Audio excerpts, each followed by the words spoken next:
সম্মানিত সেনাবাহিনী প্রধান, সশস্ত্র বাহিনী দিবস উপলক্ষে ঢাকা সেনানিবাসে মাল্টিপারপাস কমপ্লেক্সে সংবর্ধনা অনুষ্ঠানের আয়োজন করে বাংলাদেশ সেনাবাহিনী। এতে যোগ দেন মুক্তিযুদ্ধে অংশ নেয়া সেনাবাহিনীর সদস্য ও তাদের নিকটাত্মীয়রা। এ সময় সেনাপ্রধান জেনারেল ওয়াকার উজ্জামান তাদের খোঁজ খবর নেন, কুশল বিনিময় করেন। ৭১-এ বীরত্বপূর্ণ ভূমিকার জন্য ১৭২ জন সেনা মুক্তিযোদ্ধার পরিবারকে সংবর্ধনা দেওয়া হয়।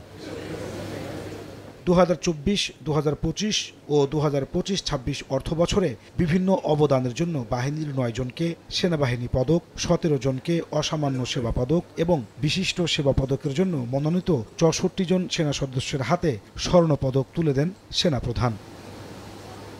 প্রধান অতিথির বক্তব্যে স্বাধীনতার যুদ্ধে সেনাবাহিনীর সদস্যদের বীরত্বগাথা তুলে ধরেন জেনারেল ওয়াকারুজ্জামান। বলেন, মুক্তিযোদ্ধাদের দেখানো পথ অনুযায়ী দেশের স্বার্থে, দেশের মানুষের কল্যাণে কাজ করে যাবে সেনাবাহিনী।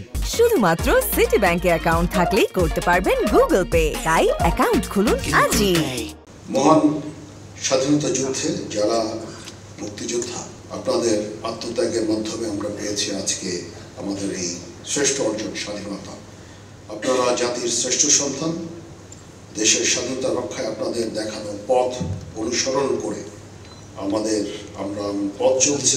অভ্যুত্থান পরবর্তী আইন শৃঙ্খলা রক্ষায় সেনাবাহিনী কার্যকর ভূমিকা পালন করছে বলে জানান সেনাপ্রধান। বলেন, সুষ্ঠু নির্বাচন করতে কমিশনকে সর্বাত্মক সহযোগিতা করবে সেনাবাহিনী। সম্প্রতি সময়ে বাংলাদেশ সেনাবাহিনীর সদস্যগণ ইনেট টু সিভিল পাওয়ারে দেশের আইন শৃঙ্খলা রক্ষার কাজে নিয়োজিত আছে।